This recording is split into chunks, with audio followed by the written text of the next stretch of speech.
الحمد لله رب العالمين، والصلاة والسلام على سيد الأنبياء والمرسلين وعلى آله وأصحابه أجمعين وما تبعهم بإحسان إلى يوم الدين. أما بعد، فأعوذ بالله من الشيطان الرجيم. بسم الله الرحمن الرحيم.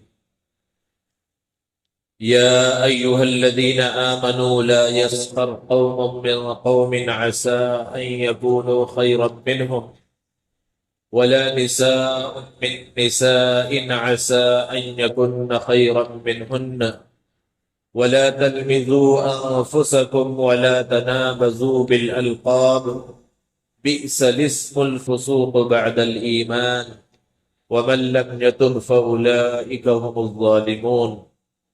صدق اللہ العظیم. معزز سامعین کرام، بزرگوں اور دوستوں، ہمارا اس طرح جمع ہونا تاقراتوں کے اندر، اس کا اصل مقصد یہ ہے کہ ہماری اصلاح ہو جائے، معاشرے کی اصلاح ہو جائے. ہر شخص مسلمانوں میں سے معاشرے کی اصلاح کی بات کرتا ہے. ہر ایک کی فکر اور کوشش ہوتی ہے کہ ہمارے معاشرے کی اصلاح ہو، لیکن سوال یہ ہے کہ معاشرے کی اصلاح کیسے ہوگی؟ معاشرہ کہاں کسے جاتا ہے؟ معاشرہ کسی چڑیا کا نام نہیں ہے، بلکہ ہم اور آپ جمع ہیں، یہی ہمارا معاشرہ ہے. جہاں چند لوگ رہتے ہیں وہ ان کا معاشرہ ہے. ہر آدمی، ہر شخص اپنے آپ کو سدھارنے کی فکر اور کوشش کر لے تو خود بخود پورا معاشرہ سدھر جائے گا. لیکن حال یہ ہے کہ ہم معاشرہ کی اصلاح کی بات کرتے ہیں، لیکن ہمیشہ ہم دوسرے کی اصلاح پہلے کرنا چاہتے ہیں کہ فلاں کے اندر یہ خرابی ہے، فلاں کے اندر یہ خرابی ہے، اس کو صحیح ہونا چاہیے. بلکہ بسا اوقات تو ایسا ہوتا ہے کہ کسی جلسے کے اندر شریک ہوئے اور کسی واعظ کا، کسی عالم کا بیان آپ نے سنا اور وہ معاشرے کی اصلاح کے اوپر تھا اور بہت اچھا لگا آپ کو بیان، تو آپ کے دل کے اندر خیال آیا آپ کے کسی دوست کے بارے میں، جس کے بارے میں آپ کو یہ گمان ہے کہ اس کے اندر وہ خرابیاں پائی جاتی ہیں جو آج کے بیان میں ذکر کی گئی. کاش کہ آج کے بیان میں وہ بھی موجود رہتا تو اس کا بڑا فائدہ ہوتا. ایسا بھی بعض مرتبہ ذہن کے اندر آتا ہے. حالانکہ دوسرے کی فکر اور دوسرے کی اصلاح کی کوشش اچھی بات ہے، لیکن آدمی کبھی اپنا بھی تو محاسبہ کرے کہ جانے انجانے میں وہ خرابیاں کہیں میرے اندر بھی تو نہیں موجود ہیں. اس کی فکر زیادہ عام طور پر نہیں ہوتی. اللہ تعالیٰ سے دعا ہے اللہ تعالیٰ ہم سب کو اپنی اصلاح کرنے کی توفیق عطا فرمائے. دوستو، اور یہ اصلاح اس لیے کرنا ہے کیونکہ یہ جو زندگی اللہ نے دی ہے اسی زندگی پر بس نہیں ہے، یہیں پر یہ زندگی ختم نہیں ہوگی. جیسا کہ جن کے نام اعمال کو بائیں ہاتھ میں قیامت میں دیا جائے گا تو اس شخص کے زبان سے اس وقت یہ کلمات نکلیں گے، یا لیتہا کانت القاضیہ، اے کاش کہ وہ جو پہلی مرتبہ موت آئی تھی اسی پر کام تمام ہو جاتا، یہ دوبارہ کی کوئی زندگی نہ ہوتی. یا لیتنی کنت ترابا، اے کاش میں مٹی ہو جاتا. تو حقیقت تو ایسی نہیں ہے، بلکہ اس زندگی کے بعد ایک اور زندگی ہے. انسان کئی مراحل سے گزرنے والا ہے. سب سے پہلے موت کا مرحلہ ہے، پھر اس کے بعد قبر کا مرحلہ ہے، پھر اس کے بعد حشر کا مرحلہ ہے، پھر آگے پلسرات کا مرحلہ، اور پھر اس کے بعد جنت اور جہنم وغیرہ ہے. ان تمام مراحل سے ہر ایک کو گزرنا ہے۔ ہمارے پہچان والوں میں، رشتہ داروں میں، عزیز و اقارب میں بہت سو کا انتقال ہوتا ہے۔ کوئی ہمیشہ کے لیے اس دنیا کے اندر نہیں آیا ہے، جو آیا ہے اسے جانا ہے، لیکن جو چلا گیا اس نے آ کر ہمیں نہیں بتلایا کہ میرے ساتھ کیا سلوک ہوا، موت کی تکلیف مجھے کیسی تھی، قبر کے اندر میرے ساتھ کیا معاملہ ہوا، اس کے بعد کے مراحل کیسے گزرے، سوال جواب کیسے ہوا، اور منکر نکیر کے سوالات کا کس طرح سامنا کیا، کسی نے آ کر ہمیں نہیں بتلایا۔ دوستو، ہمارے عزیز اور اقارب میں سے ہمیں کسی نے بتلایا ہو یا نہ بتلایا ہو، یہ ساری چیزیں قرآن میں بتلا دی گئی ہیں، اللہ نے بتلا دیا ہے، پیارے آقا محمد عربی صلی اللہ علیہ وسلم نے بتلا دیا ہے، سب کچھ معلوم ہے، کیسے حالات پیش آنے والے ہیں، کیسے معاملات پیش آنے والے ہیں، بس ہمیں اس کی تیاری کرنی ہے۔ حضرت عثمان غنی رضی اللہ تعالی عنہ کے بارے میں آپ کو معلوم ہے کہ جب عذاب قبر کا تذکرہ ہوتا، قبر کا تذکرہ ہوتا، تو وہ دہاڑے مار مار کر رونے لگتے، داڑھی مبارک آنسوؤں سے تر ہو جاتی۔ لوگ کہتے کہ آپ کے سامنے جنت جہنم کا تذکرہ ہوتا ہے، لیکن اتنا آپ نہیں روتے جتنا قبر کے تذکرے پر روتے ہیں۔ تو فرمایا کہ قبر آخرت کی منزلوں میں سے پہلی منزل ہے، جیسا کہ اللہ کے رسول صلی اللہ علیہ وسلم نے فرمایا، یہاں سے آدمی کامیاب ہو گیا تو آگے کے جو مراحل ہیں وہ آسان ہوتے چلے جائیں گے۔ اللہ کے رسول صلی اللہ علیہ وسلم کے ایک جلیل القدر صحابی، انصار کے سردار حضرت سعد بن معاذ رضی اللہ تعالی عنہ، بہت ہی جلیل القدر صحابی ہیں، جب ان کا انتقال ہوا، اللہ کے رسول صلی اللہ علیہ وسلم ان کے جنازے کی نماز پڑھانے کے واسطے تشریف لائے۔ صحابہ کا بڑا مجمع موجود ہے، لیکن کتنے بھی لوگ موجود ہوں جگہ خالی ہوتی ہے، لیکن جو جگہ خالی ہیں ان میں بھی اللہ کے رسول صلی اللہ علیہ وسلم پورے قدم مبارک کو زمین پر نہیں رکھ رہے، بلکہ اپنی انگلیوں کے بل اللہ کے رسول صلی اللہ علیہ وسلم چل رہے ہیں، جیسے کہ نیچے کوئی چیز موجود ہو تو بچ کر آدمی جیسے چلتا ہے، اس طرح اللہ کے رسول صلی اللہ علیہ وسلم چل رہے ہیں۔ صحابہ نے پوچھا، اللہ کے رسول زمین تو صاف ہے، پورا قدم آپ رکھ سکتے ہیں، پھر پورے قدم مبارک کو زمین پر کیوں نہیں رکھ رہے؟ تو اللہ کے رسول صلی اللہ علیہ وسلم نے فرمایا کہ سعد کا وہ مقام اور وہ مرتبہ ہے کہ ان کے انتقال پر اللہ تعالیٰ کا عرش خوشی سے جھوم اٹھا، اور بہت بڑی تعداد فرشتوں کی زمین پر ان کے جنازے کے واسطے اتری ہے کہ یہ جگہ فرشتوں سے بھری ہوئی ہے، اس لیے میں بچ بچ کر اپنے قدم کو رکھ رہا ہوں۔ جنازے کی نماز ہوگی، قبرستان کے اندر قبر میں انہیں رکھ دیا گیا، اوپر سے مٹی ڈال دی گئی۔ اس موقع پر اللہ کے رسول صلی اللہ علیہ وسلم نے ارشاد فرمایا صحابہ سے، اپنے بھائی کے لیے آسانی کی دعا کرو۔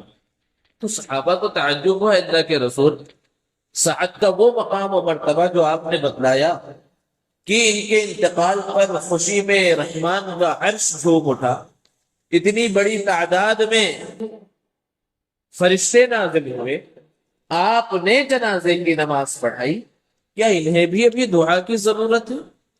اللہ کے رسول صلی اللہ علیہ وسلم نے فرمایا کہ قبر کے اندر جب کسی بندے کو ڈالا جاتا ہے تو وہ کسی کو نہیں پہچانتی کہ وہ کس کے تعلق والا ہے، صحابی ہے یا کون ہے، وہ کسی کو نہیں پہچانتی، وہ قبر کو دبوچنے کی کوشش کرتی ہے۔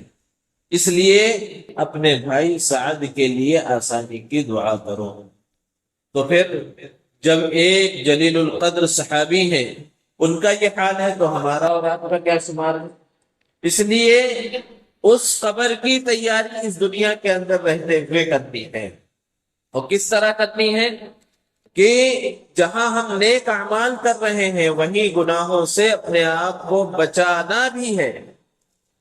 بیماریاں دو طرح کی ہوتی ہیں، ایک جسمانی بیماری ہے کہ کوئی بیماری لاحق ہو گئی تو آدمی ڈاکٹر کے پاس جاتا ہے اور ڈاکٹر جو علاج بتلائے اس علاج کو وہ مکمل کرتا ہے، اور ڈاکٹر بعض مرتبہ پرہیز بھی بتلاتا ہے کہ یہ دوائیں کھانا ہے لیکن ساتھ ساتھ ان سب چیزوں سے بچنا ہے، تب آپ کی طبیعت صحیح ہوگی، تب آپ کو فائدہ ہوگا۔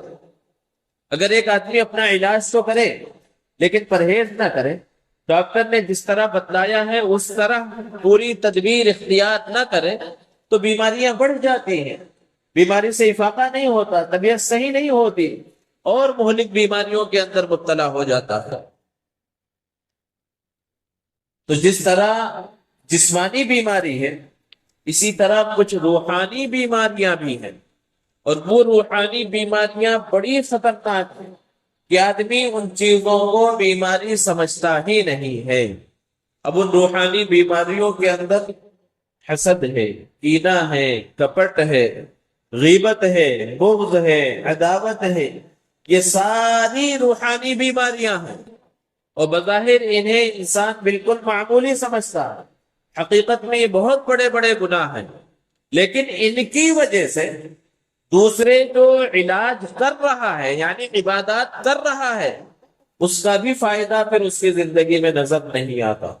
جیسے علماء نے بیان فرمایا مثال سے سمجھانے کے واسطے کہ کہیں پر بڑی ٹنکی ہو، اوپر سے خوب پریشر سے پانی اس کے اندر ڈالا جا رہا ہو تو تھوڑی دیر میں ٹنکی بھر جائے گی، لیکن اگر نیچے ایک نل چھوٹا سا ہی لگا دیا جائے اور اس نل کو کھول دیا جائے تو اوپر سے پانی چاہے جتنی تیزی سے آئے، جتنے بھی پریشر سے آئے، کچھ وقت میں وہ ٹنکی ضرور خالی ہو جائے گی، کیونکہ نیچے سے نل کھلا ہوا ہے۔ بالکل یہی حال ایک مسلمان کا بھی ہے کہ اس کا نام اعمال ایک ٹنکی کی طرح ہے کہ وہ نماز بھی اس میں ڈال رہا ہے، روزہ بھی ڈال رہا ہے، زکوٰۃ حج اور عمرہ بھی ڈال رہا ہے، صدقہ خیرات بھی ڈال رہا ہے، جس سے اس کی ٹنکی اس کا نام اعمال خوب بھر رہا ہے، لیکن نیچے سے اس نے چھوٹے چھوٹے بہت سے نل جاری کر دیے ہیں۔ ایک حسد کا نل ہے، ایک بغض کا نل ہے، ایک زبان درازی کا نل ہے، اور الگ الگ نل ہے کہ اوپر سے نیکیاں آ رہی ہیں اور نیچے سے نکلتی چلی جا رہی ہیں اور پتہ بھی نہیں چل رہا ہے۔ تو اس لیے آدمی اس بات کی فکر اور کوشش کرے کہ اپنے آپ کو ان گناہوں سے بھی بچانا ہے جن کے بارے میں عام طور پر گناہ ہونے کا خیال دل کے اندر نہیں آتا۔ قرآن مجید کے اندر ایک سورت مبارکہ ہے سورۃ الحجرات۔ یہ سورہ حجرات ایسی عظیم آیت ہے، ایسی عظیم سورت ہے کہ جن آیات کے اندر اللہ تبارک و تعالی نے ایسے احکامات بیان فرمائے ہیں کہ اگر ایک آدمی ان احکامات پر عمل کرنے کی فکر اور کوشش کر لے تو وہ بہت ساری روحانی بیماریوں سے بچ سکتا ہے، اس کے جو اعمال ہیں وہ اعمال محفوظ بھی رہیں گے۔ اور سورہ حجرات ایسے سورت ہے کہ اس سورت کے اندر اللہ تبارک و تعالی نے معاشرے کی اصلاح کا طریقہ بھی بیان فرمایا۔ سب سے پہلی چیز اللہ تعالیٰ نے بیان فرمائی، یا ایھا الذین آمنوا لا تقدموا بین یدی اللہ ورسولہ، کہ ایمان والو اللہ اور اس کے رسول سے آگے مت بڑھو۔ اللہ اور اس کے رسول سے آگے بڑھنے کا مطلب کیا ہے کہ کہیں اللہ کا حکم آ گیا، نبی کا فرمان آ گیا، نبی کا طریقہ آ گیا تو اب چوں چرا کرنے کی کوئی گنجائش نہیں ہے، اپنے ذہنی گھوڑے دوڑانے کا کوئی موقع اب نہیں ہے۔ بس اللہ کا حکم آ گیا، اب اس کے اوپر عمل کرنا ہے، اس سے زیادہ چوں چرا نہیں کرنا۔ پھر فرمایا واتقوا اللہ، اللہ سے ڈرتے رہو کیونکہ اس کے بغیر کامیابی نہیں۔ آگے اللہ نے بیان فرمایا یا ایھا الذین آمنوا لا ترفعوا اصواتکم فوق صوت النبی، کہ ایمان والو اپنی آواز کو نبی صلی اللہ علیہ وسلم کی آواز سے بلند مت کرو۔ مفسرین بیان فرماتے ہیں کہ اس زمانے کے واسطے حکم تھا، صحابہ کے لیے حکم تھا کیونکہ پیارے آقا محمد صلی اللہ علیہ وسلم باحیات ہیں، تو صحابہ کو حکم دیا گیا کہ نبی صلی اللہ علیہ وسلم کے سامنے اپنی آواز کو بلند مت کرو۔ لیکن آگے مفسرین نے بیان فرمایا کہ یہ حکم ہمیشہ کے واسطے ہے، اور مطلب یہ ہے کہ اگر اللہ نے کبھی توفیق دی اور تمہارا مدینہ المنورہ جانا ہوا تو مدینے کے اندر باادب رہو، مدینے کے آداب کا خیال کرو، اور مسجد نبوی میں تمہارا جانا ہو، روضہ رسول کے پاس تمہارا جانا ہو تو وہاں پر بہت باادب رہو، وہاں اپنی آواز بلند مت کرو۔ روضہ رسول کے بالکل اوپر کی آیات ابھی بھی لکھی ہوئی ہیں کہ یا ایھا الذین آمنوا لا ترفعوا اصواتکم فوق صوت النبی ولا تجهروا له بالقول كجهر بعضكم لبعض ان تحبط اعمالكم وانتم لا تشعرون۔ اور نبی صلی اللہ علیہ وسلم کو کبھی ایسے مت پکارو جس طرح آپس میں ایک دوسرے کو پکارتے ہو۔ ایک دوسرے کو کس طرح پکارا جاتا ہے؟ نام لے کر کہ بھائی زید، عمر اور فلاں۔ صحابہ کا یہ حال تھا۔ آپ پوری احادیث کے ذخیرے کو اٹھا کر دیکھیں کہ کبھی وہ آپ صلی اللہ علیہ وسلم کے اسم گرامی کو لیتے نہیں تھے، یعنی اس طرح یا محمد کہہ کر نہیں پکارتے تھے، بلکہ یا نبی اللہ کہتے تھے، یا رسول اللہ کہا کرتے تھے۔ اللہ تبارک و تعالیٰ نے بھی پورے قرآن مجید کے اندر جگہ جگہ پر نبی کریم صلی اللہ علیہ وسلم کو مخاطب کیا، لیکن کہیں بھی اللہ کے رسول صلی اللہ علیہ وسلم کا نام لے کر اللہ تبارک و تعالیٰ نے مخاطب نہیں کیا، بلکہ الگ الگ صفتوں کے ساتھ پکارا۔ کہیں کہا یا ایھا المزمل، کہیں کہا یا ایھا المدثر، کہیں کہا یا ایھا النبی، کہیں یاسی کہا، کہیں طٰہٰ کہا۔ تو اس اچھوتے انداز میں اللہ تبارک و تعالیٰ نے نبی صلی اللہ علیہ وسلم کو پکارا تو صحابہ اس کا خیال رکھتے تھے۔ ہاں، کچھ دیہاتی مسلمان تھے، نئے نئے مسلمان ہوتے اور ابھی ان کو آداب کا پتہ نہیں ہوتا، تو وہ اللہ کے رسول صلی اللہ علیہ وسلم کو یا محمد کہہ دیا کرتے تھے۔ اللہ تعالیٰ نے بیان فرمایا کہ اگر نبی صلی اللہ علیہ وسلم کے سامنے آواز کو بلند کیا جائے گا، چاہے اس زمانے میں اور چاہے آج، تو پھر ان تحبط اعمالکم وانتم لا تشعرون، تمہارے سارے اعمال حبط ہو جائیں گے، ختم ہو جائیں گے، تمہیں پتہ بھی نہیں چلے گا۔ پوری زندگی تم نے نیک اعمال کر رکھے ہوں گے، لیکن اللہ کے رسول صلی اللہ علیہ وسلم کی بے ادبی کی وجہ سے سارے کے سارے اعمال تمہارے بیکار ہو جائیں۔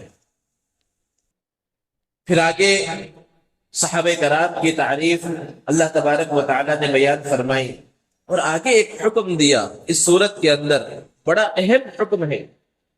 یا ایھا الذین آمنوا ان جاءکم فاسق بنبأ فتبینوا، کہ اے ایمان والو، اگر تمہارے پاس کوئی فاسق آدمی کوئی خبر لے کر آئے تو اس خبر پر یقین نہ کر لو، بلکہ پہلے اس کی اچھے سے تحقیق کر لو۔ بہت سی افواہیں پھیل جاتی ہیں، افواہوں پر یقین کر کے کوئی قدم نہیں اٹھانا چاہیے، کیونکہ آگے اللہ نے بیان فرمایا کہ تم کسی سے جو ہے لڑنے جھگڑنے لگو اور پھر اس کے بعد میں تمہیں شرمندہ ہونا پڑے۔ جھوٹی سچی خبریں ادھر ادھر کی چلتے رہتی ہیں، اور آج جو سوشل میڈیا کا دور ہے تو اس کے اندر یہ تحقیق کا مادہ ہمارے اندر ہونا اور زیادہ ضروری ہے۔ کوئی سی بھی خبر آئے، دین سے متعلق ہو، دنیا سے متعلق ہو، کسی کی بیماری سے متعلق ہو، کسی کے انتقال سے متعلق ہو، فوراً اس پر یقین نہ کر لو، بلکہ پہلے اس کی اچھے سے تحقیق کر لو کہ یہ خبر صحیح ہے یا غلط ہے۔ بہت سے علماء ہیں یا بہت سے افراد ہیں سوشل میڈیا کی وجہ سے بیمار ہوئے، ابھی الحمدللہ باحیات ہیں، لیکن ان کے انتقال کی خبر چلنا شروع ہو گئی، فلاں کا انتقال ہو گیا، فلاں کا انتقال ہو گیا۔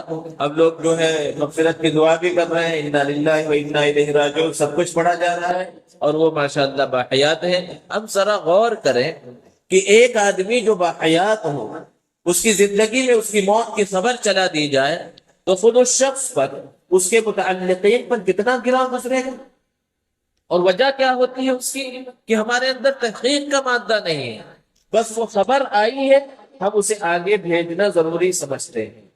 اب پھر دین سے متعلق کوئی چیز ہو، کوئی حدیث آپ کے پاس پہنچی، کوئی ایسا میسج پہنچا جس کے اندر کچھ دینی باتیں لکھی ہوئی ہیں، تو آج ہمارے جوانوں کا یہ معمول بن چکا ہے اور ان کی یہ کوشش ہوتی ہے کہ جیسے ہی کوئی ایسا میسج آئے، جتنے گروپوں کے اندر وہ شامل ہیں سب کے اندر ڈال دو، سب کے اندر جو ہے مال سپلائی کر دیا، خود پڑھا یا نہیں پڑھا، خود اس پر عمل کرنے کی کوشش کی یا نہیں کی، بس یہ فکر ہے ہمارے فلاں بھائی پڑھ لیں، فلاں بھی جو ہے اس کو پڑھ لیں۔ اب اگر وہ چیز غلط رہی ہو، وہ چیز ایسی ہو جس کو پیارے آقا صلی اللہ علیہ وسلم نے بیان نہ فرمایا ہو، تو یہ بہت بڑا گناہ ہے، کبیرہ گناہ ہے۔ اللہ کے رسول صلی اللہ علیہ وسلم نے ارشاد فرمایا، من کذب علی متعمدا فلیتبوأ مقعدہ من النار، کہ کوئی شخص اگر جان بوجھ کر میری جانب جھوٹ بات کی نسبت کرے تو اسے چاہیے کہ وہ اپنا ٹھکانہ جہنم کے اندر بنا لے۔ اب اللہ کے رسول صلی اللہ علیہ وسلم کی طرف منسوب کر کے بہت سی حدیثیں چلتی ہیں۔ اسی طرح حضرت علی رضی اللہ تعالی عنہ کی اقوال، حضرت علی نے فرمایا، حضرت علی رضی اللہ عنہ نے فرمایا، اور کچھ میسج لکھا ہوا ہوتا، اکثر ایسے ہیں کہ وہ حضرت علی رضی اللہ تعالی عنہ کے فرامین نہیں ہیں، لیکن اگر ان کے طرف نسبت کر کے اس کو بڑھایا جا رہا ہے تو یہ سب چیزیں جھوٹ کے اندر داخل ہیں، اور ان سب چیزوں سے بچنے کی ضرورت ہے۔ اسی لیے اس صورت میں اللہ تعالیٰ نے اس بات کا حکم دیا، فتبینوا، کی اچھے سے تحقیق کر لو اور پھر اس کے بعد اس چیز کو آگے بڑھاؤ۔ پھر اس صورت کے اندر اللہ تبارک و تعالیٰ نے دوسرے رکوع کے اندر بیان فرمایا، یا ایھا الذین آمنوا لا یسخر قوم من قوم عسى ان یکونوا خیرا منهم۔ بہت ہی ایسی بڑی برائی جو ہماری معاشرتی برائی ہے، اس کی تنبیہ اللہ تبارک و تعالیٰ نے بیان فرمائی کہ اے ایمان والو، کوئی قوم کسی قوم کا یعنی مردوں کا مذاق نہ اڑائے۔ مذاق اڑانا آج ہمارے معاشرے کے اندر عام ہو چکا ہے، کسی بھی بات پر کسی کا بھی مذاق اڑا دیا جاتا ہے۔ ایک ہے ویسے ہی ہنسی مذاق کرنا جسے مزاح کہا جاتا ہے، اور جو اللہ کے رسول صلی اللہ علیہ وسلم کی سیرت میں ملتا ہے کہ اس کے اندر جھوٹ بات نہ ہو، ایسی بات نہ ہو جس سے سامنے والے کو تکلیف پہنچے، لوگوں کے چہروں پر تبسم آ جائے، مسکراہٹ آ جائے، ہنسی آ جائے، یہ سب چیزیں پسندیدہ ہیں، اللہ کے رسول صلی اللہ علیہ وسلم کی سیرت میں ملتی ہیں۔ لیکن کسی کا مذاق اڑانا، جھوٹ بات کہہ کر یا ایسی بات کہہ کر کہ سامنے والے کو تکلیف پہنچ رہی ہو، اس سے اللہ تبارک و تعالیٰ نے منع فرمایا۔ مردوں کا مذاق نہ اڑائے۔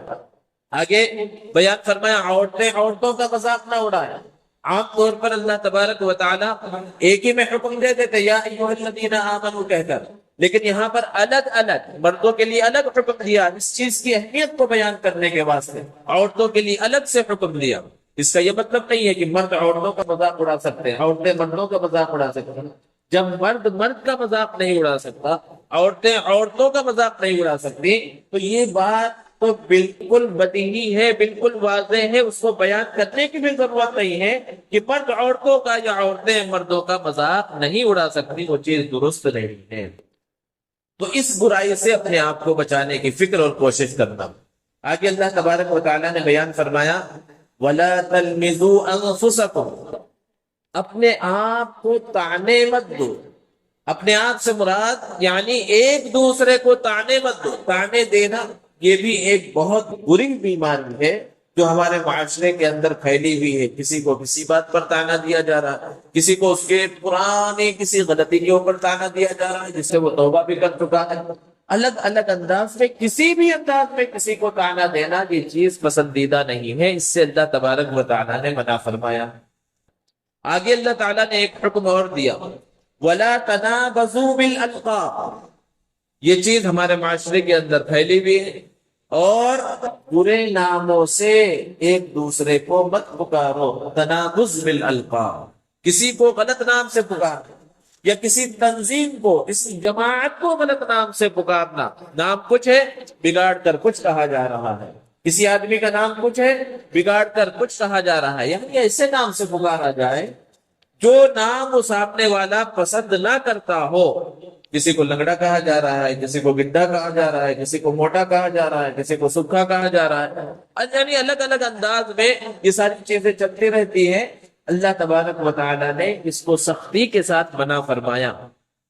تنابز بالالقاب، کسی کا نام بگاڑ کر پکارنا بہت بڑا گناہ ہے، گناہ کبیرہ ہے، اور اس کا انجام کیا ہے؟ اللہ تعالیٰ نے بیان فرمایا بئس الاسم الفسوق بعد الایمان، کہ تم اپنے آپ کو بہت اچھا سمجھ کر دوسرے کا نام بگاڑ کر اسے پکار رہے ہو، تو دوسرے کا نام بدلنے کی وجہ سے تمہارے اوپر ایک نام لگ چکا ہے فاسق کا، اور وہ بہت برا نام ہے، کہ تمہارے اندر ایمان بھی تھا لیکن اس ایمان کے ہونے کے باوجود تم ایسے بڑے گناہ کے اندر مبتلا تھے کہ ایک کو غلط نام سے پکار رہے تھے، تو تمہارا بھی ایک نام لگ چکا ہے، اور وہ ہے فاسق۔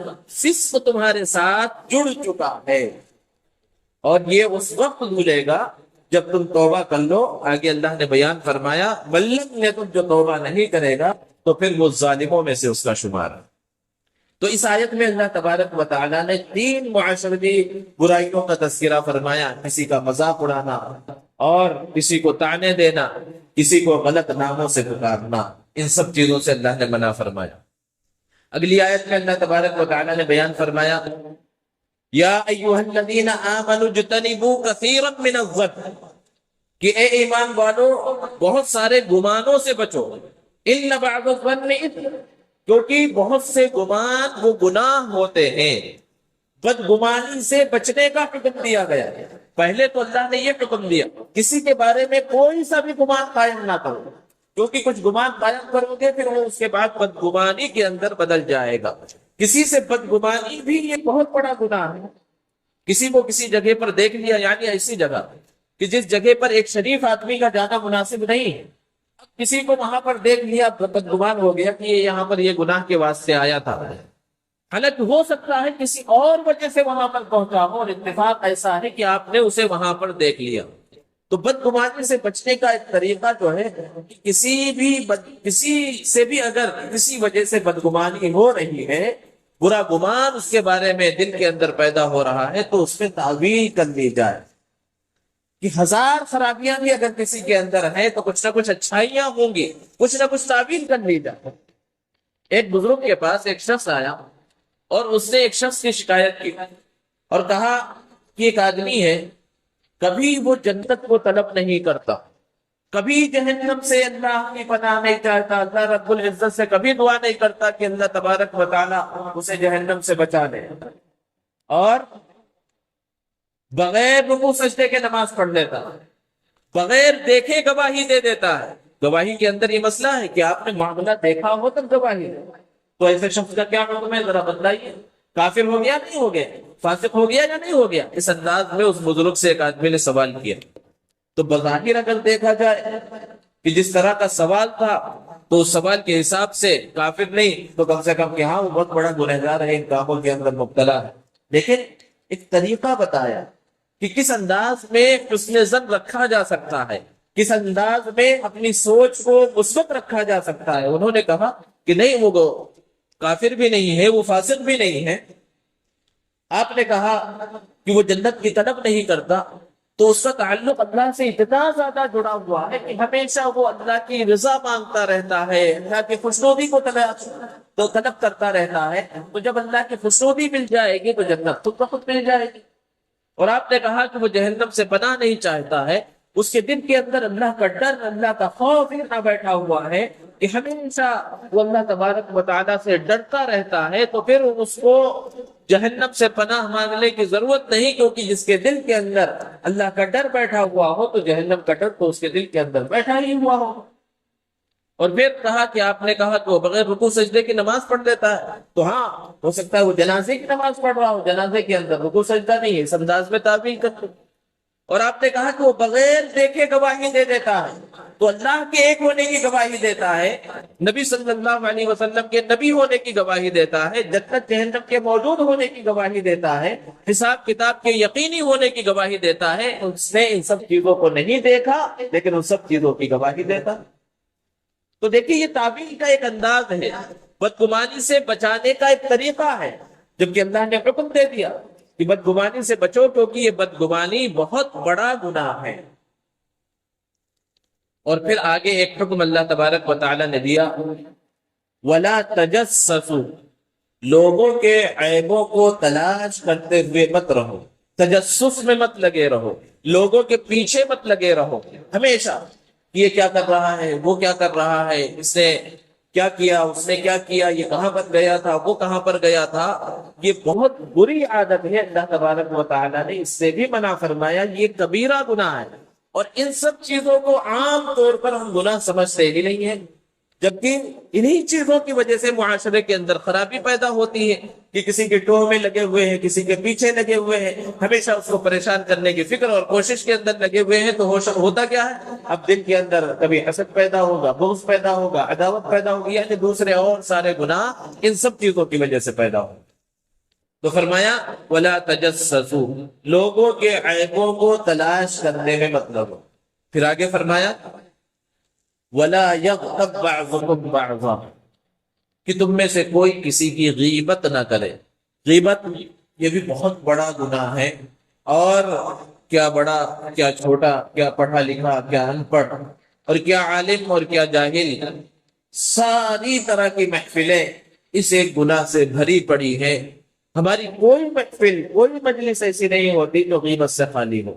تو کوشش اور فکر یہ ہونی چاہیے کہ غیبت سے اپنے آپ کو بچایا جائے۔ اور غیبت کیا ہے کہ کسی کی برائی کا تذکرہ کرنا۔ اب اگر کسی کے اندر وہ برائی ہو ہی نہ اور پھر اس کا تذکرہ کیا جا رہا ہے تو وہ غیبت سے بھی بڑا گناہ ہے، جسے بہتان کہا جاتا ہے۔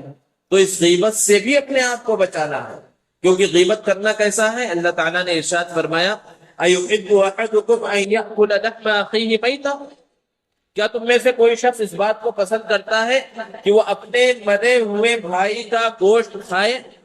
غیبت کرنا مرے ہوئے بھائی کا گوشت کھانے کی طرح ہے۔ اللہ تعالیٰ فرمانے فَكَرِهْتُمُوهُ، تمہارے سامنے اگر کبھی ایسا تذکرہ کر دیا جائے کسی مردہ آدمی کا گوشت کھاؤ تو اس بات کو تو تم ناپسند کرتے ہو، لیکن غیبت کرنا وہ مردہ انسان، مردہ بھائی کے گوشت کھانے کی ہی طرح ہے۔ اور پھر آگے اللہ تبارک و تعالیٰ نے بیان فرمایا یا ایھا الناس انا خلقناکم من ذکر و انثی، کہ اے لوگو اس بات کو سمجھ لو کہ ہم نے تمہیں ایک مرد اور عورت سے پیدا کیا ہے۔ تو سب ایک ماں باپ کی اولاد ہو، اور ایک ماں باپ کی جو اولاد ہوتے ہیں وہ سب کے سب بھائی ہیں، اور جب بھائی ہیں تو بھائی سب کے سب برابر ہوتے ہیں۔ لیکن اب یہاں سوال پیدا ہوتا ہے کہ جب سب ایک ماں باپ کی اولاد ہیں تو پھر الگ الگ خاندان کیوں ہیں، الگ الگ قبیلے کیوں ہیں، الگ الگ نسلیں کیوں ہیں، الگ الگ رنگ کیوں ہیں؟ اللہ تعالیٰ نے بیان فرمایا وَجَعَلْنَاكُمْ شُعُوبًا وَقَبَائِلًا، اور اللہ نے تمہارے اندر یہ الگ الگ قبیلے پیدا فرما دیے، الگ الگ خاندان پیدا فرما دیے، لِتَعَارَفُوا، اس کا مقصد یہ ہے تاکہ تمہارا آپس میں تعارف ہو جائے۔ اگر سب کے نام عبداللہ ہو، سب کے نام ایک جیسے، سب کی شکلیں ایک جیسی ہو، تو پھر پہچاننا مشکل ہو جائے گا۔ اب دو لوگ الگ الگ ہوں اور دونوں کا نام عبداللہ ہو تو ہم کیسے پہچانتے ہیں بھئی یہ عبداللہ ہے، یہ فلاں بستی کا رہنے والا ہے، اور وہ عبداللہ وہ فلاں بستی کا رہنے والا ہے۔ یہ عبداللہ ہے، ہاں یہ فلاں خاندان سے تعلق رکھتا ہے، اور یہ عبداللہ یہ فلاں خاندان سے تعلق رکھتا ہے۔ تو اس طرح پہچان کے واسطے اللہ تبارک و تعالیٰ نے قبیلے بنائے ہیں اور خاندان بنائے ہیں، نسلیں بنائے ہیں، فخر کے واسطے نہیں کہ میں اس خاندان سے تعلق رکھتا ہوں، میرا خاندان بہت بڑا ہے، بہت اونچے خاندان سے تعلق رکھتا ہوں، اور فلاں جو ہے میرے رشتہ دار ہیں۔ اس انداز میں لوگ جو ہے دعوے کرتے ہیں۔ اسلام کے اندر ان سب چیزوں کی کوئی حقیقت نہیں ہے۔ کسی بھی خاندان سے تعلق رکھنے والا ہو، نبی کے خاندان سے تعلق رکھنے والا ہے، تب بھی اس خاندان کی نسبت کی وجہ سے کامیابی نہیں ہے۔ دیکھیے نوح علیہ السلام کا بیٹا، انجام کیا ہوا کہ پانی کے اندر ڈوب گئے۔ نوح علیہ السلام کی بیوی ہے، انجام کیا ہوا؟ اللہ تبارک و تعالیٰ نے تباہ و برباد کر دیا۔ حضرت لوط علیہ السلام کی بیوی ہے، نبی کے گھر کے اندر موجود ہے، لیکن کفر کے اندر مبتلا۔ تو کسی سے صرف نسبت کا جڑ جانا یہ کامیابی کے واسطے کافی نہیں ہے، بلکہ اصل کامیابی کیا ہے وہ قرآن بیان کر رہا ہے، وہ ہمہ شبہ کا بیان نہیں ہے۔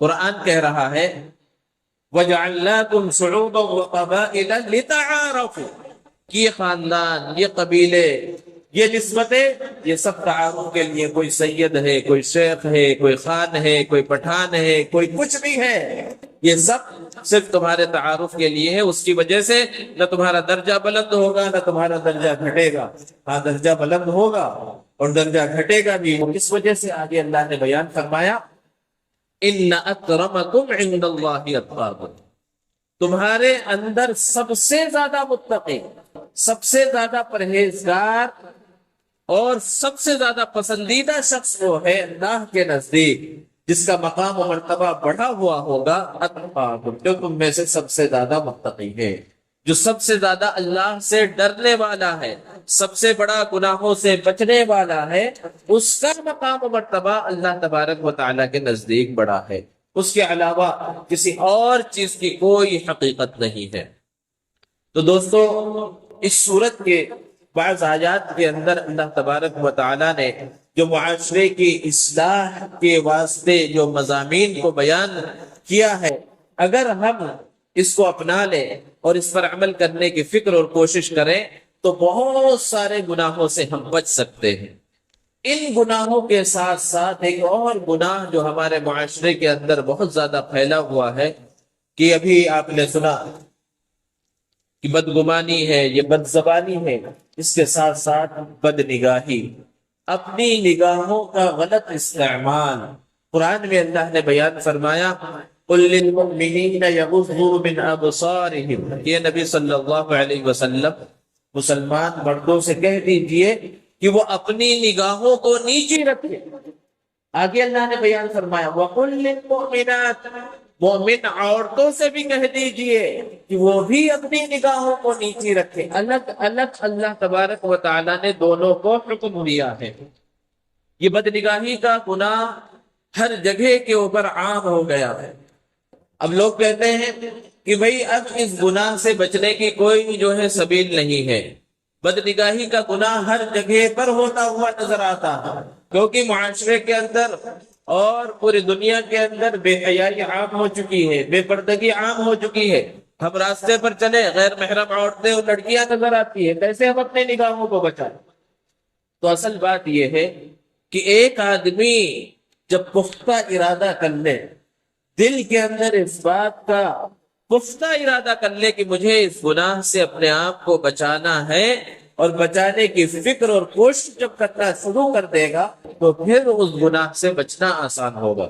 اور اگر صرف اسی طرح کی بہانے بازیاں کرتا رہے کہ اب جو ہے ان گناہوں سے نہیں بچا جا سکتا، کیونکہ کہاں تک آپ بچیں گے؟ آپ جہاں بھی چلے جائیں وہاں لڑکیاں اور عورتیں اور غیر محرم نظر آ رہے ہیں، تو پھر کیسے اپنے آپ کو بچائیں گے؟ تو یہ صرف بہانے بازی ہے، کیونکہ اس کی دلیل قرآن مجید کے اندر ملتی ہے۔ حضرت یوسف علیہ السلام کا تذکرہ اللہ نے قرآن میں کیا، زلیخا کے ساتھ جو واقعہ پیش آیا اللہ نے اس کو بیان فرمایا اور ارشاد فرمایا وَلَقَدْ هَمَّتْ بِهِ وَهَمَّ بِهَا، کہ زلیخا کے دل کے اندر تو گناہ کا خیال تھا، اس لیے تو وہ دعوت دے رہی تھی۔ وَهَمَّ بِهَا، اللہ تعالیٰ فرما رہے ہیں حضرت یوسف علیہ السلام کے دل میں بھی گناہ کا داعیہ پیدا ہوا، گناہ کا خیال پیدا ہوا، لیکن پھر فوراً وہ اللہ کا خیال جب دل کے اندر آیا تو کہا معاذ اللہ، اللہ کی پناہ، اور گناہ سے بچنے کی فکر کی۔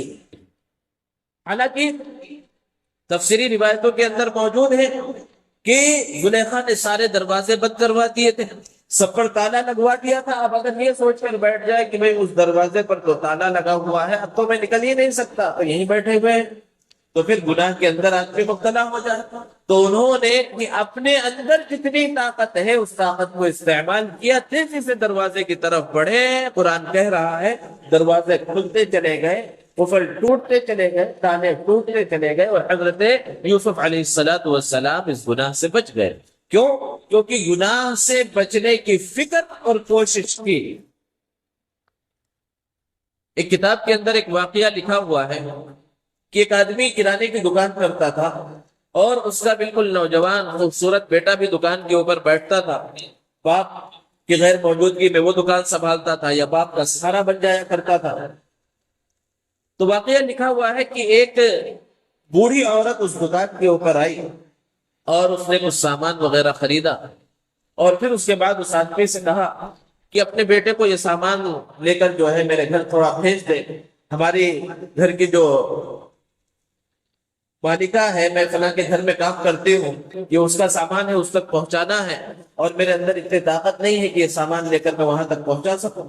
تو اس کے باپ نے کہا کہ ٹھیک ہے، اس کے اندر کیا حرج ہے، یہ آپ کے گھر تک آپ کا سامان پہنچا دے گا۔ اب جب اس نے سامان اٹھایا اور اس گھر تک پہنچا تو وہ بوڑھی عورت تو کہیں غائب ہو گیا۔ اب اندر وہاں پر ایک نوجوان لڑکی موجود ہے اور اس نے اسے گناہ کی دعوت دی۔ اب اس کے اندر گناہ سے بچنے کا داعیہ پیدا ہوا کہ اس گناہ سے بچا کیسے جائے۔ اب وہاں دروازے بند کر دیے اور کہا کہ اگر اس گناہ کے اندر تم مبتلا نہیں ہوئے تو پھر تمہیں بدنام کر دیا جائے گا۔ اور آپ جانتے ہیں کہ یہ چیزیں کیسی ہے کہ کسی کے اوپر بھی جھوٹا الزام لگا دیا جائے کہ مجھے چھیڑنے کی کوشش کی ہے تو لوگ ویسے ہی جو ہے ختم کر جاتے ہیں اور پتہ نہیں کیا حالت کر دیتے ہیں۔ اب پریشان ہو گیا، گناہ سے بچنے کی بظاہر کوئی شکل نظر نہیں آ رہی ہے کیونکہ دروازہ بند ہے، بدنامی کا ڈر ہے، مارے جانے کا خوف ہے۔ لیکن جب اللہ کا ڈر پیدا ہوتا ہے اور گناہ کے لیے ماحول سازگار ہے، حالات سازگار ہے، گناہ کی دعوت مل رہی ہے، لیکن گناہ سے بچنے کا خیال، وہ تقوی جب دل کے اندر ہوتا ہے تب یہ پیدا ہوتا ہے۔ تو اب اس نے اپنا دماغ لگایا کہ کس طرح اس گناہ سے بچا جائے۔ تو اس نے کہا کہ پہلے میں ضرورت سے فارغ ہونا چاہتا ہوں، یہاں پر بیت الخلا کہاں ہے؟ تو اس لڑکی نے کہا فلاں جگہ پر بیت الخلا ہے۔ اب یہ بیت الخلا میں گیا اور اس نے اپنی ہی نجاست کو اپنے کپڑے پر، جسم وغیرہ پر لگا لیا، اور پھر اس کے بعد باہر آیا تو پورے جسم پر گندگی لگی ہوئی ہے اور جسم سے بدبو آ رہی ہے۔ اب وہ لڑکی تو جو ہے اس سے ملاقات کرنا چاہتی تھی، اس سے جو ہے بدکاری کرنا چاہتی تھی۔ اب جب اس کو اس غلیظ حالت کے اندر دیکھا تو غصے میں آ گئی اور دروازہ کھولا اور بھگا دیا اس کو وہاں سے۔ اب یہ شخص جو ہے چونکہ اب باہر نکلا پریشان ہے کیونکہ جسم پر گندگی، کپڑے پر گندگی لگی ہوئی ہے، اور کہیں پر گیا کسی قریب کے تالاب پہ اور وہاں پر جا کر اس نے نہایا، اور نہا وہاں کے جو ہے اچھے سے اپنے جسم وغیرہ کو صاف کیا، اور پھر گیا جیسے دوستوں سے ملاقات ہوتی ہے، اپنے دوستوں کے پاس گیا اور خاموش اس واقعے کو کسی سے نہیں بتلایا۔ اب جب اپنے دوست سے ملا تو اس کے دوست نے کہا ارے بھائی تمہارے جسم سے بہت اچھی خوشبو آ رہی ہے، تم کون سا عطر لگا کے آئے؟ تو یہ سمجھا کہ یہ میرے ساتھ کوئی طنز کر رہا ہے، شاید وہ گندگی بدن کے کسی حصے پر رہ گئی ہے اور اس کی بدبو اسے آ رہی ہے جس کی وجہ سے یہ اس طرح کی بات کہہ رہا ہے۔ تو اس نے کہا نہیں میں نے کوئی عطر نہیں لگایا۔ تو اس نے کہا کہ بالکل تمہارے کپڑوں سے اور تمہارے جسم سے خوشبو آ رہی ہے۔ تب پھر اس نے وہ واقعہ بتلایا۔ تو یہ حقیقت ہے، اللہ تبارک و تعالی کا خوف، اللہ کا ڈر دل کے اندر جب ہو اور آدمی گناہ سے بچنے کی فکر اور کوشش کرے تو اللہ تبارک و تعالی گناہوں سے بچنے کے حالات پیدا فرما دیتے ہیں۔ اور یہ بدنگاہی کا گناہ ایسا ہے کہ موبائل فون کی کثرت کی وجہ سے کہ ہر شخص کے ہاتھ میں موبائل ہے، تو پہلے بھی ویسے ہی گناہ یہ عام ہے، لیکن موبائل کی وجہ سے اب بدنگاہی کا گناہ اور بہت زیادہ بڑھ گیا ہے کہ دنیا بھر کی جو چیز آپ چاہیں اپنے موبائل کے اندر دیکھ سکتے ہیں، کسی کو کانوں کان خبر نہ ہو۔ تو اس گناہ سے جو بچانے والی ذات ہے وہ صرف اللہ کی ذات ہے۔ اللہ سے دعا بھی کرتے رہنا چاہیے کہ اللہ تعالیٰ اس گناہ سے ہمیں بچا، اور بچنے کی تدابیر بھی اختیار کرنا چاہیے، خود بھی بچنا چاہیے، اپنے ماتحتوں کو بھی بچانے کی فکر اور کوشش کرنا چاہیے، سارے لوگوں کو اس سے بچانے کی فکر اور کوشش کرنا چاہیے، کیونکہ یہ بہت بری بیماری ہے۔ کیونکہ بدنگاہی ایسی چیز ہے کہ یہ بدنگاہی تو پہلا زنا ہے، زنا تک، بدکاری تک پہنچنے کا، اس کے آگے معاملات چلتے رہتے ہیں، اور موبائل فون کے غلط استعمال کی وجہ سے غیر محرموں سے بات چیت، ان سے چیٹنگ، ملاقات اور پتہ نہیں کیا کیا گناہ ایسے ہیں۔ ہمارے نوجوان اور نوجوانوں کا ایک بہت بڑا طبقہ اس سارے گناہوں کے اندر مبتلا ہوتا چلا جا رہا ہے، اسی سے معاشرہ بگڑ رہا ہے۔ تو معاشرے کی اصلاح ایسی ہی ہوگی کہ ہر فرد، ہر نوجوان، ہر چھوٹا، ہر بڑا یہ فکر اور کوشش کرے کہ مجھے اپنے آپ کو ان گناہوں سے بچانا ہے، اور جب خود ان گناہوں سے بچے گا، اپنے آپ کو بچائے گا، اپنے ماتحتوں کو بچائے گا، تو پھر وہ ایک عبادت کی لذت جو دل کے اندر محسوس ہوگی، اور پھر اس کا جو مقام و مرتبہ بڑھے گا، اور پھر آخرت میں جو انعامات اللہ تبارک و تعالیٰ دینے والے ہیں اس کا تو اندازہ اور تصور نہیں کیا جا سکتا۔ اس لیے دوستو، ان بیانات کا مقصد صرف بیان نہیں ہوتا، بلکہ اصل مقصد ہے اپنی اصلاح، کہ اگر ہم یہ فکر اور کوشش کریں کہ ہمیں اپنی اصلاح کرنا ہے تو پھر اللہ تبارک و تعالی ہمارے لیے حالات کو درست کریں گے، اور ہماری زندگی کی جو سمت ہے وہ درست راستے پر چلنے لگے۔ ایک اور اہم بات کہ رمضان کا مقدس اور مبارک اور محترم مہینہ چل رہا ہے، اور اس مہینے کے اندر بہت سے لوگ مسجدوں کے اندر عبادات کے اندر لگے ہوئے رہتے ہیں، اور جو اعتکاف میں ہیں وہ تو مسجدوں کے اندر موجود ہی ہیں۔ ایک بڑی خرابی ہمارے اندر یہ پیدا ہو گئی ہے، وہی موبائل فون سے اس کا بھی تعلق ہے، کیونکہ یہ چیز اس طرح ہماری زندگی کے اندر اب داخل ہو گئی ہے کہ اس کے بغیر ایک انسان کا گزر ہی نہیں ہو رہا ہے۔ تو قرآن مجید کی تلاوت کرنا بہت باعث ثواب اور باعث اجر ہے، لیکن قرآن مجید کا نسخہ موجود رہتے ہوئے بھی موبائل فون کے اندر قرآن مجید کی تلاوت کرنے سے اپنے آپ کو بچانے کی فکر اور کوشش کرنا چاہیے۔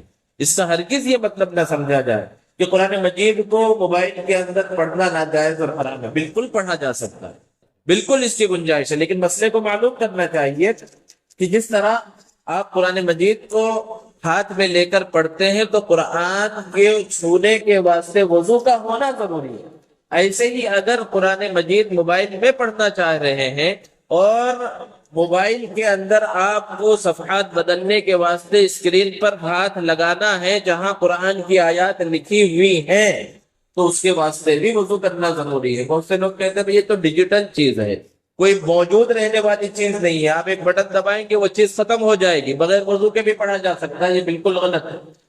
موبائل کے اندر بھی اگر قرآن مجید پڑھنا ہے اور اس کے اندر اسکرین پر اگر ہاتھ لگانا ہے، آپ کی انگلی اس پر قرآن کے اس حصے پر، چاہے جہاں لکھا ہوا ہے یا سائٹ کا جو حصہ ہوتا ہے قرآن کا، اس جگہ پر اگر لگانا ہے تو اس کے اندر باوضو ہونا ضروری ہے۔ یہ تو مسئلہ ہے۔ باہر آپ کہیں موجود ہیں، قرآن موجود آپ کے پاس نہیں ہے، بالکل جو ہے موبائل کے اندر پڑھیں، لیکن آپ گھر میں موجود ہو، گھر کے اندر قرآن کا نسخہ موجود ہے یا مسجد کے اندر موجود ہے، اور مسجد کے اندر پاروں کی جو ہے بہتات ہوتی ہے، قرآن مجید کے نسخے موجود ہیں، ان سب کے باوجود وہیں نیچے بیٹھے ہوئے ہیں اور وہیں پر جو ہے موبائل کے اندر قرآن مجید پڑھ رہے ہیں، جبکہ آپ کے سر کے تھوڑے سے اوپر حصے میں قرآن مجید رکھا ہوا ہے، تو یہ مناسب بات نہیں ہے۔ کوئی پڑھے تو ناجائز حرام نہیں ہے، لیکن بہتر کیا چیز ہے کہ قرآن مجید کو ہاتھ پہ لے کر جب آپ پڑھیں گے تو اس کے اندر اجر و ثواب زیادہ ہوگا اور اس کے اندر روحانیت زیادہ پیدا ہوگی۔ یہ بات اس لیے بیان کی جا رہی ہے کہ عام طور پر صرف یہی کی بات نہیں ہے، ہر جگہ پر یہ دیکھا جا رہا ہے کہ ہم قرآن مجید سے دور ہوتے چلے جا رہے ہیں۔ اس لیے اس بات کی بھی فکر اور کوشش کرنا چاہیے کہ اگر ایسی جگہوں پر موجود ہو جہاں قرآن مجید ہمارے سامنے موجود ہے، آسانی سے اس کو اٹھایا جا سکتا ہے، ہاتھوں میں لیا جا سکتا ہے، تو قرآن مجید کو ہاتھ میں لے کر، قرآن مجید کے نسخے کو لے کر، قرآن مجید کو چھونا بھی جو ہے اجر کا باعث ہے، اس لیے اس میں پڑھنے کی فکر اور کوشش کرنی چاہیے۔ اللہ تعالیٰ سے دعا ہے اللہ تبارک و تعالیٰ ہم سب کو اس رمضان کے مقدس مہینے کی برکت سے اپنی اصلاح کرنے کی توفیق عطا فرمائے، اور رمضان کے مہینے کی صحیح طرح سے قدر کرنے کی توفیق عطا فرمائے۔ وآخر دعوانا الحمد للہ رب العالمین۔ دعا فرما دیں۔